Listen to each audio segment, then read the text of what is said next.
E aí pessoal, tudo bem com vocês? Aqui é o Ovo Esquilo e hoje, finalmente, nossa senhora, tá tão estranho, eu tô até confuso só de pensar que eu tô fazendo vídeo assim pro YouTube. Eu sabia que já deixei alguns vídeos, mas era pra ser em formato de shorts, mas estou aqui de volta porque eu tenho uma proposta pra fazer pra vocês. A partir de agora, né, a partir de hoje, uma segunda-feira, praticamente todos os dias, obviamente, se tiver jogo, vou fazer um resumo falando sobre os jogos, né, do Super Mundial de Clubes de 2025 nos Estados Unidos. Sim, então espero que vocês gostem desse projeto, espero que fiquem bem entendidos, porque afinal de contas, né, tem muito jogo, tem muita gente que não tá ali sabendo nem o que tá acontecendo nesse Super Mundial, ou tem gente que não tá nem ligando. Mas eu vou trazer de maneira um pouco mais rápida, dinâmica e espero que seja até muito bom. Para começo de conversa, eu já queria avisar uma coisa, que eu não vou comentar o jogo do Al Ahly contra o Inter Miami, que aconteceu no sábado, né, que foi praticamente o jogo de estreia, né, o primeiro jogo desse Super Mundial, né, que inclusive terminou 0-0, e muita gente sabe que o time do Inter de Miami tem nada mais, nada menos que um Messi no elenco, né? Porque eu acho que não vale a pena muito comentar sobre isso. Vamos só focar nos jogos que aconteceram ontem mesmo. Porque tivemos vários jogos e tem várias histórias para poder contar sobre cada um desses 4 jogos que provavelmente foram os melhores.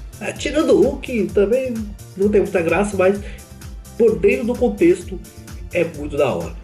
Última informação que eu quero trazer antes de começar finalmente o resumo é só avisar como que está o funcionamento dos horários de cada partida. Lembrando que cada dia temos 4 jogos pelo menos e em 4 horários diferentes. Tirando, obviamente, quando chegar na terceira rodada, que todo, todo time que está jogando no mesmo grupo vai ter que jogar no mesmo horário, né? Que aí seria, sei lá, uma partida que começa às 4 horas e do mesmo grupo tem que jogar também às 4 horas e o próximo às 10 horas da noite.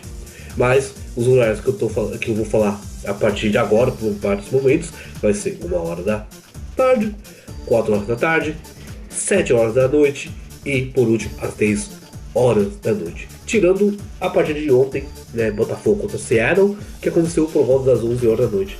Mas o restante vai ser desse jeito, por pelo menos 4 partidas e nesses 4 horários determinados. Bem, rapaziada, já vamos começar desse jeito, tirando o cavalinho da chuva. Já vamos chutar aquele jogo que é possivelmente um dos mais desiguais de todos os tempos. Sim, eu tô falando simplesmente do Bayern de Munique contra o Auckland City. E bem, você deve ter reparado que quando se trata de um Mundial de Clubes, obviamente a gente vai se deparar com várias equipes de vários continentes diferentes, né? Por isso que se chama Mundial de Clubes. E pela infelicidade, a infelicidade desta equipe da Nova Zelândia, do Auckland City, que inclusive é um dos maiores campeões, né, da região da Oceania, se não me engano, ganharam umas 10 vezes seguidos a Copa da Oceania, resolveram trombar de frente nada mais nada menos que o Bayern de Munique, e que a gente sabe que na Europa, e propriamente dentro da Bundesliga, quando, quando o Bayern de Munique enfrenta uma equipe mais fraca, é normal a gente acreditar que o Bayern de Munique vai atropelar e golear sem nenhum problema.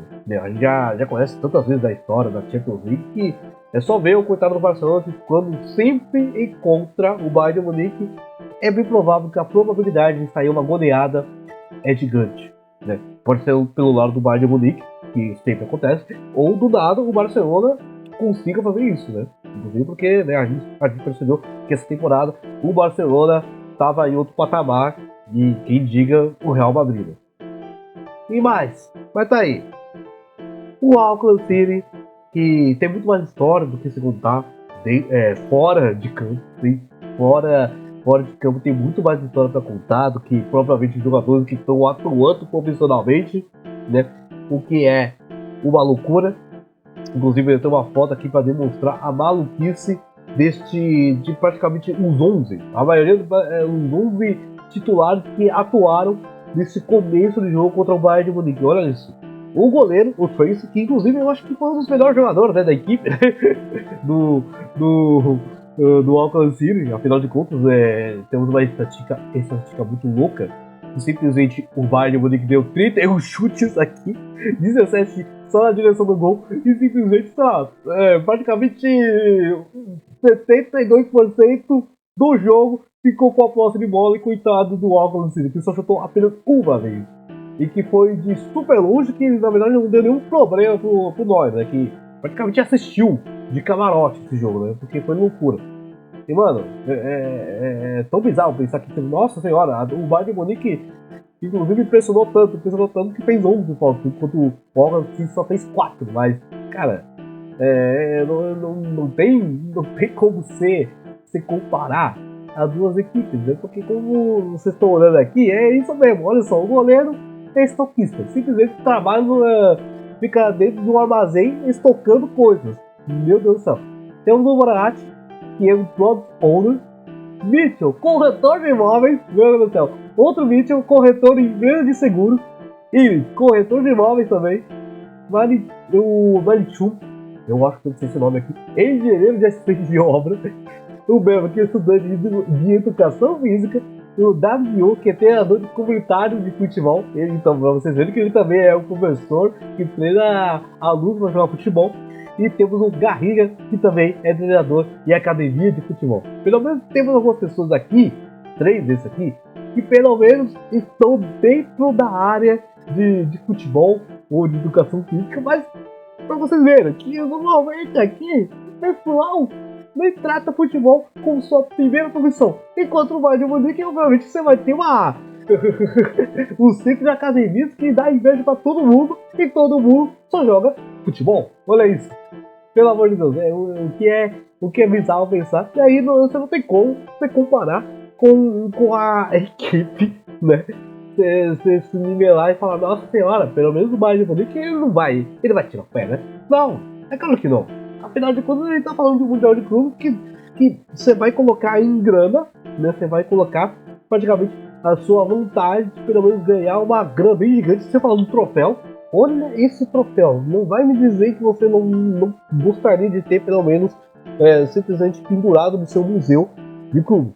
Caraca, é provavelmente uma das melhores coisas que a FIFA fez, pelo menos nesse torneio todo, né? Tirando todas as bizarrices e eu acho que vocês devem ter reparado também que vai ser uma constância a gente reparar na baixa visualização ou interesse do público americano na competição. E eu não tô brincando, porque eu já tô dando uma olhada já faz um bom tempo nos ingressos no site oficial, né, da FIFA. E rapaz, você consegue encontrar os ingressos por, sei lá, por volta de $30, $40. Obviamente, se a gente botar pra cotação brasileira, vai sair muito caro, né? Porque, obviamente, aqui no Brasil, pelo menos a gente consegue encontrar uns ingressos muito mais baratos para assistir uma partida de futebol. Mas, se a gente for pensar um padrão FIFA, padrão Estados Unidos, né?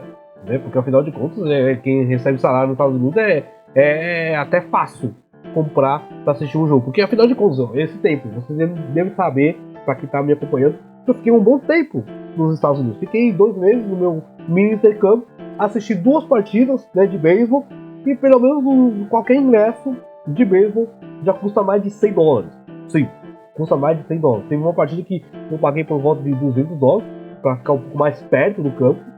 E outro que eu paguei para ficar um pouco mais longe, custava $100. Olha o preço do ingresso de assistir uma partida de beisebol. Eu sei que deve ser por causa do time também que eu escolhi, né? Que para assistir um dos melhores times de beisebol dos Estados Unidos, que é o Los Angeles Dodgers, que atualmente é o campeão, né, da liga de beisebol. Mas, rapaziada, o pessoal lota o estádio. O pessoal simplesmente consegue lotar o estádio de beisebol para assistir uma partida de beisebol que demora muito mais do que uma partida de futebol, né? Pelo amor de Deus. E, obviamente, para a maioria que assiste futebol, nem deve gostar, nem deve saber o que é o beisebol, né? Mas é isso, pra vocês verem que porque é um esporte americano. O pessoal só vai ter interesse em esporte americano. Se fosse, sei lá, se a gente tivesse rolando um mundial, né? Simplesmente o super mundial de quê? Basquete? De beisebol? Quer dizer, beisebol nem tanto, mas futebol americano. Vamos colocar futebol americano porque a maioria dos estádios que esse mundial de clube tá rolando é literalmente em estádio de futebol americano. Se fosse isso, eu tenho certeza que o pessoal ia lotar o estádio sem nenhum problema. Mas eu vou comentar depois de alguns fatos outras partidas, porque afinal de contas a maioria dos estádios desse mundial são gigantescos. Simplesmente, sei lá, passo de 80 mil de público que pode ocupar simplesmente um estádio, né? E, inclusive, vou falar disso exatamente no jogo do Palmeiras contra o Porto. Mas, cara, é exatamente um dos problemas que a FIFA não tá conseguindo resolver. E a gente consegue perceber a dificuldade deles de encher o estádio, de pelo menos chamar a atenção do público americano para, pelo menos em qualquer um dos jogos, para assistir um time europeu jogando, né? Mas se bem que, se a gente for olhar pro jogo do Atlético e PSG, vocês vão perceber que é diferente, porque, cara, tá um absurdo, tá? Tá aquele jogo simplesmente lutou. Mas aqui eu tenho uma ideia de por que lutou. Afinal de contas, era um embate de dois europeus e simplesmente parecia uma mini Champions. Mas tudo bem. Olha lá, vai voltando. E vou voltar então aqui pro jogo do Bayern de Munique contra o Auckland City, que não conheceu nem muito mais, parece que já teve mais. Mas é o seguinte, né? Tivemos o Coman fazendo os primeiros dois gols, inclusive o Coman que fez o primeiro gol desse Super Mundial, porque afinal de contas, como eu falei, né? Inter de Miami e o Al-Ahly terminou 0x0, né? Aí o Sacha Boey fez um dos gols, o Michael Olise fez 2 gols, Thomas Müller também fez 2 gols, inclusive uma coisa que eu não sabia dessa grande carreira do Thomas Müller, que inclusive está se encerrando nesse Super Mundial, e simplesmente um do seu segundo gol, né? Seu segundo gol simplesmente foi o seu 250 gol da carreira dele no Bayern de Munique, cara. E eu acreditando que ele já tinha passado essa marca já faz muito tempo. Mas parabéns pro Thomas Müller, que está encerrando sua passagem pelo Bayern de Munique, marcou seu 250 gols pelo Bayern. Cara, é uma carreira absurda desse gigante alemão. E, inclusive, tivemos o Musiala fazendo hat-trick, vindo do banco, tá? Sim, o Musiala veio do banco. Teve até um gol de pênalti aí também, mas o Musiala simplesmente fez seu hat-trick. E, o mais bizarro de tudo isso, o Harry Kane, que começou como titular, não fez nada. O Harry Kane não fez nada. Cara, é inacreditável como que o Harry Kane, um dos maiores camisas 9 da atualidade, não conseguiu fazer um gol contra o Auckland City. Bizarro, mas tudo bem. Eu não vou comentar mais nada, porque afinal de contas pode ser que a partir dos seguintes campeonatos até o final, pode ser que o Harry Kane marque gol. E lembrando que o próximo jogo do Bayern de Munique é nada mais, nada menos que o Boca Juniors. Ai, Boca Juniors, vamos ver o que vocês vão fazer, né? Já que ultimamente o Boca tá péssimo, né? E só tem um Cavani, como a gente conhece, e o goleiro Romero. Vamos lá, vamos então pro segundo jogo, que esse sim é o mais interessante e que provavelmente vai se resumir como a gente vai esperar quando chegar nas quartas finais, e aí com certeza vai virar um campeonato, mini Champions League, né, da vida.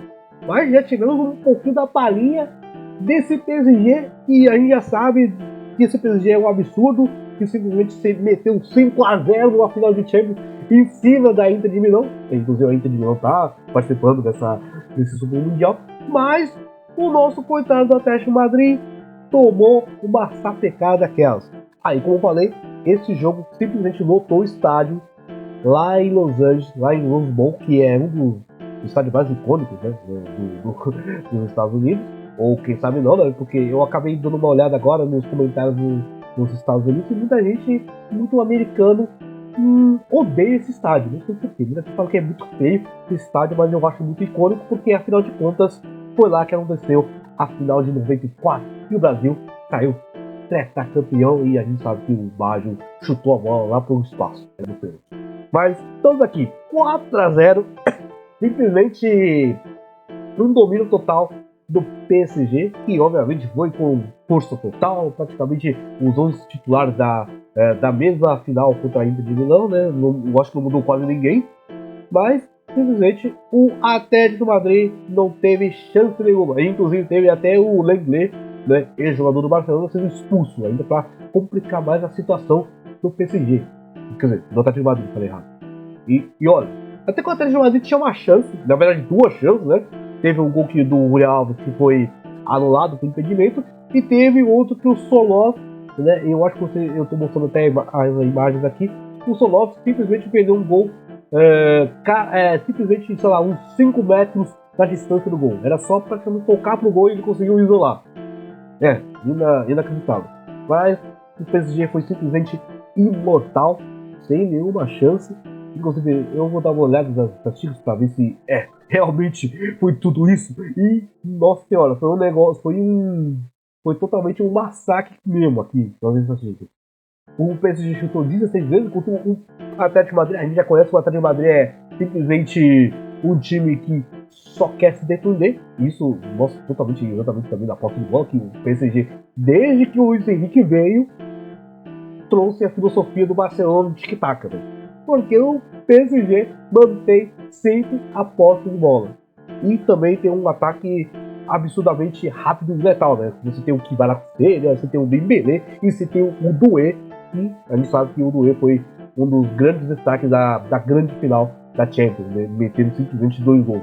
E, cara, é um ataque absurdamente ridículo. Sem falar do meio de campo, que a gente olha e fala, nossa, mas será que esse meio de campo também é daqueles? Olha, vou te falar que também é interessante porque tem os 2 portugueses e o Fabián Ruiz, que inclusive abriu o placar, né? E o Vitinha, que inclusive o Vitinha também, o Vitinha e o João Gomes estão jogando Neves, estão jogando um absurdo pela seleção de Portugal. Inclusive, vocês sabem, a seleção de Portugal saiu vencedora da Nations League contra a Espanha na grande final, né? Inclusive teve o Cristiano Ronaldo não batendo bem pênalti e Portugal conseguiu ganhar. Sim. Então, cara, a seleção de Portugal também é uma das favoritas da Copa do Mundo, hein? Olha isso. E pra fechar ainda mais ou menos no finalzinho, que tivemos o Bayuno vindo do banco fazendo gol e o Lincoln batendo pênalti, né? Inclusive, se não estiver enganado, eu acho que o Bayuno fez gol até na final da Champions. Mas é isso. Simplesmente também muito simples a vida do PSG em cima do Atlético de Madrid. Parecia também um amistoso, tá?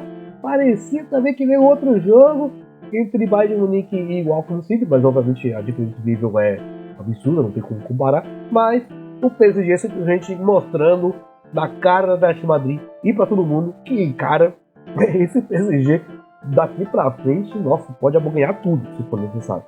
E, bem, vamos ver que o Botafogo vai tentar surpreender. Quem sabe que tá segurado. Eu duvido que o Botafogo vai conseguir segurar esse PSG absurdo. Tá, e agora sim, já podemos começar a falar a melhor parte, que são os brasileiros começando o Super Mundial, né? Vamos começar obviamente depois com o Palmeiras e Porto, e depois eu falo entre o Botafogo e o Seattle Sounders. E bem, já tivemos um pequeno da palhinha do que pode ser os confrontos entre brasileiros, né, um time sul-americano contra times europeus, né? E bem, você vê que muita gente vai falar que essa aqui é um dos piores portos, sei lá, de 40 anos, né, desses últimos 40, 20 anos da história do Porto, mas que também não significa muita coisa porque, né, o campeonato português só envolve apenas 3 equipes, né, que é o Benfica, o Sport, que é o atual campeão, né, do campeonato português, e o Porto. E o Porto terminou em 3º colocado, mas que também não significa muita coisa porque terminou com 74 pontos, né? O que, se a gente for comparar, sei lá, o Campeonato Brasileiro, é muito difícil você encontrar equipes que chegam nesse nível de pontuação, né? Seria, sei lá, campanha de campeão chegar nesse número de pontuação do Campeonato Brasileiro, né? Então você reparar que também não é um parâmetro muito legal para a gente comparar. O Palmeiras bateu de frente com o time europeu, mas também O Porto também não é lá grandes maravilhas deste universo. Mas que pelo menos deu pra ter uma ideia que, tipo, dá pra perceber que o Porto também não seria as mil maravilhas se jogasse no Campeonato Brasileiro, né? Porque, olha, o que esse Porto sofreu foi um absurdo contra o Palmeiras. Sim, podemos colocar outras noções que, tipo, o Porto terminou a temporada, todos os jogadores estavam cansados, inclusive no finalzinho do jogo dá pra reparar que vários jogadores do time do Porto estavam totalmente mortos em campo, estavam tendo cãibra, e sem falar da maluquice que eu nunca pensei que ia chegar a ver na minha vida, que um time europeu ia meter cera. Sim, resolveram meter cera contra o time sul-americano. Olha o nível que chegamos pra gente ver que um time europeu teve que meter cera contra o Palmeiras, mas que também ficou 0x0, inclusive mais um jogo 0x0 do grupo A, né? Porque, como eu já falei, Inter Miami e o Al também terminou 0x0, e este grupo é o único, né, por enquanto, que ninguém marcou um golzinho ou tomou um golzinho. A situação tá um pouco muito aberta e um pouco xoxa, né, desse grupo A. Vamos ver se esperamos que na segunda e terceira rodada tenha mais emoção e mais ação também. Sem mesmo que a gente pode ficar falando, né, o Porto chegou tudo cansado, acabou de terminar a temporada, mas olha, se vocês estão falando desse jeito, então o que significa o Bayern de Munique ter metido 10x0 em cima do Auckland City, o PSG continuando com uma forma absurda e meteu 4x0 em cima do Atlético de Madrid? Então, eu acredito que parece umas mentiras aqui que o pessoal de Portugal tá achando, umas desculpinhas falando que não, esse Porto aqui tá totalmente cansado, é o mais fraco de todos. Cara, essas desculpas aí, então, eu não tô achando legal, né? Mas, vamos lá, né? Como vocês estão vendo aqui, as estatísticas, simplesmente o Palmeiras fez praticamente quase tudo também, né? Tirando a quantidade absurda de falta aqui, que Jesus Cristo, tivemos 32 faltas no jogo todo, e que realmente foi uma das coisas que irritou bastante, né? Irritou bastante a torcida do Palmeiras e os jogadores, né? Inclusive também, obviamente, do Abel Ferreira. Eu não sei se é porque é o jeito do Palmeiras jogar, dos brasileiros jogarem, ou porque simplesmente mesmo o árbitro que apitou o jogo é horrível, tenebroso, muito fraco, muito fraco. Eu acho que qualquer gritinho que os jogadores fizessem dentro de campo, o juiz já apitava para marcar a falta, porque olha, foi uma quantidade de faltas absurdas aqui, tá? Meu Deus do céu, 32, velho? 32? Pelo amor de Deus, né? Mas tudo bem, pelo menos olhando pelas estatísticas, você percebeu que o Palmeiras simplesmente comandou a partida inteira.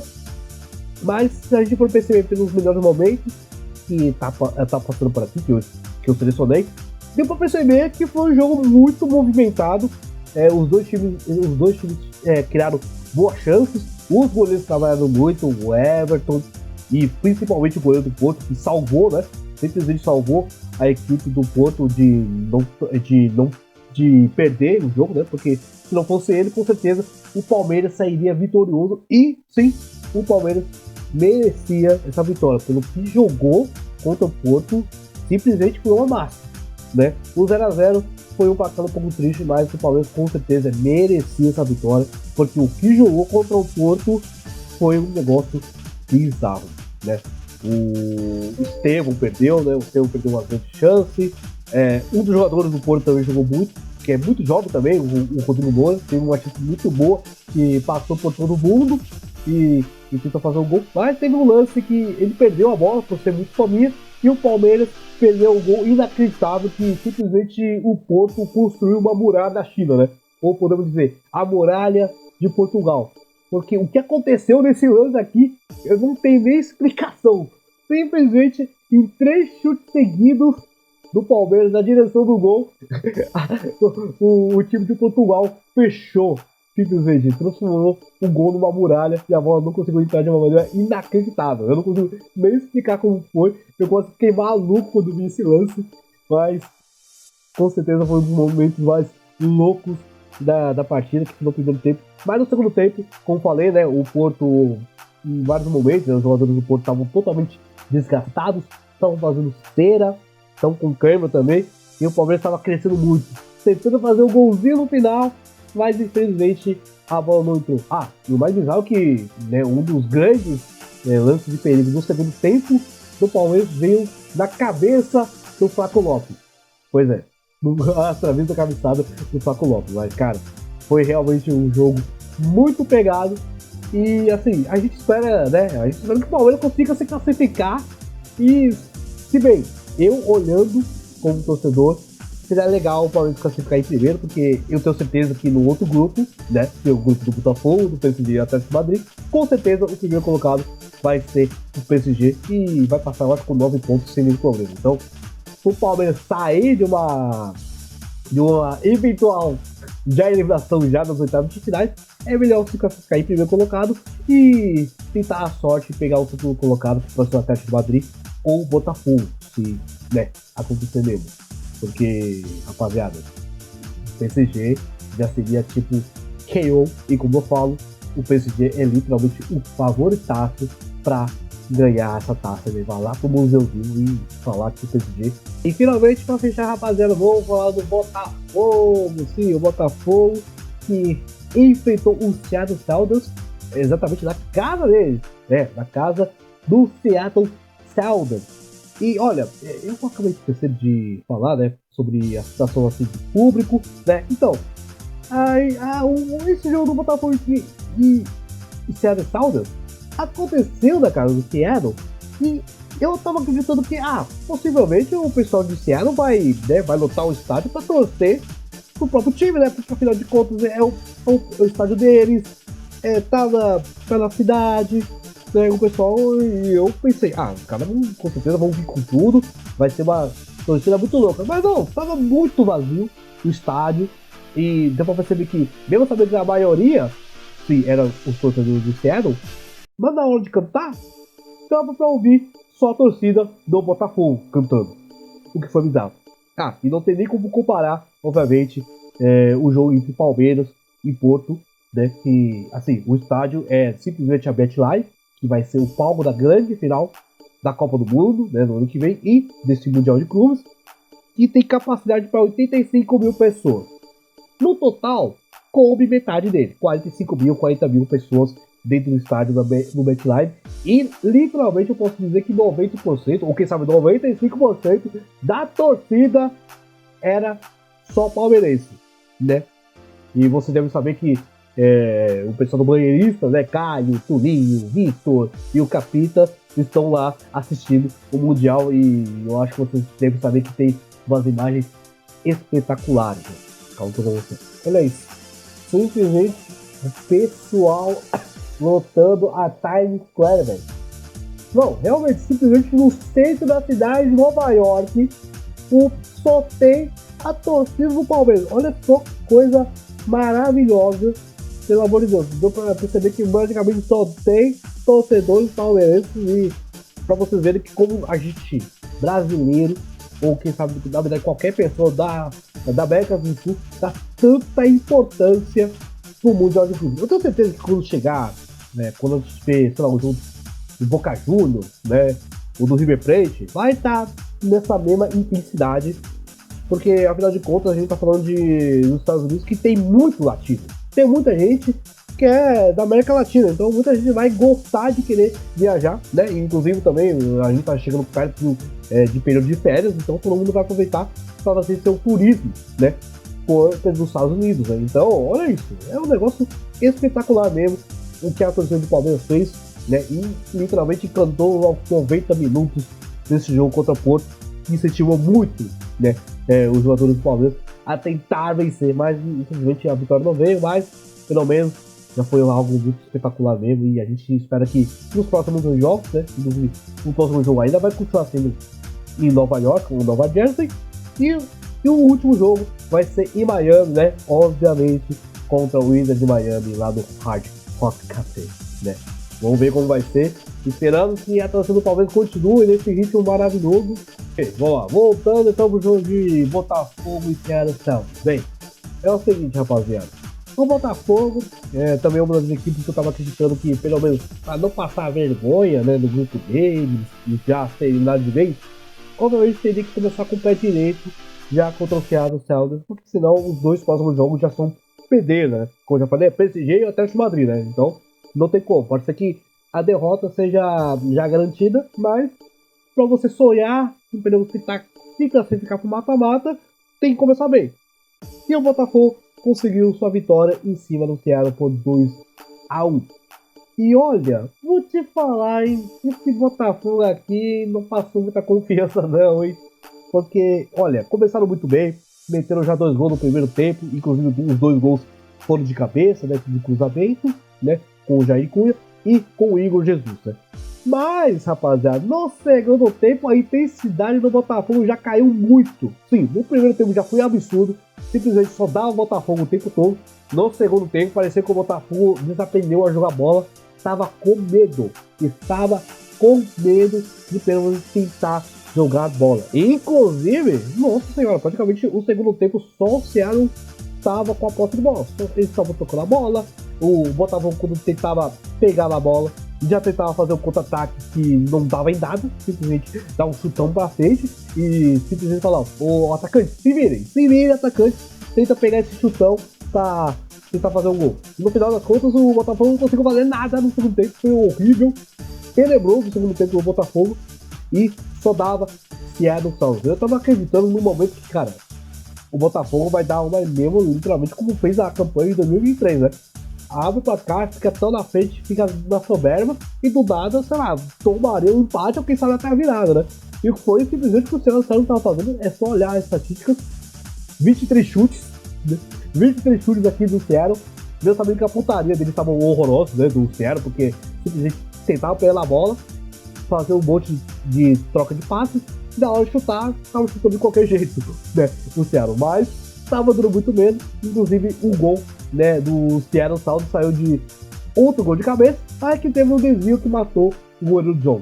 Mas depois disso, nossa senhora, o nível de produção do Seattle subiu pra tentar fazer um empatezinho no finalzinho, tava um absurdo, mas o Botafogo meteu simplesmente uma retranca absurda pra tentar salvar o time da maluquice de levar o empate, né? Inclusive também o treinador do Botafogo também fez umas paradas muito horrorosas, né? Substituições tenebrosas que não adiantaram nada, né? Não mudou nada de como o Botafogo pudesse fazer uma mudança específica ou muito significativa no segundo tempo para o time conseguir jogar bola, né? Simplesmente não adiantou nada do que ele fez e eles só tiveram que praticamente segurar a partida toda e acreditar que o John fizesse alguns milagres, né? Inclusive o John fez uma grande defesa no finalzinho do jogo para o Seattle não empatar, porque, nossa, foi bizarro. Mas é isso, rapaziada. Espero que tenham gostado. Esse aqui foi nosso primeiro resumo do primeiro dia, quer dizer, segundo dia, né? Do Super Mundial de Clubes. E esperamos que os 3 jogos, sim, são os 3 jogos de hoje, também sejam muito legais para se acompanhar. Mas é isso. Espero que tenham gostado. E eu espero trazer mais conteúdo para a gente continuar falando sobre esse Super Mundial. Mas é isso, rapaziada. Falou!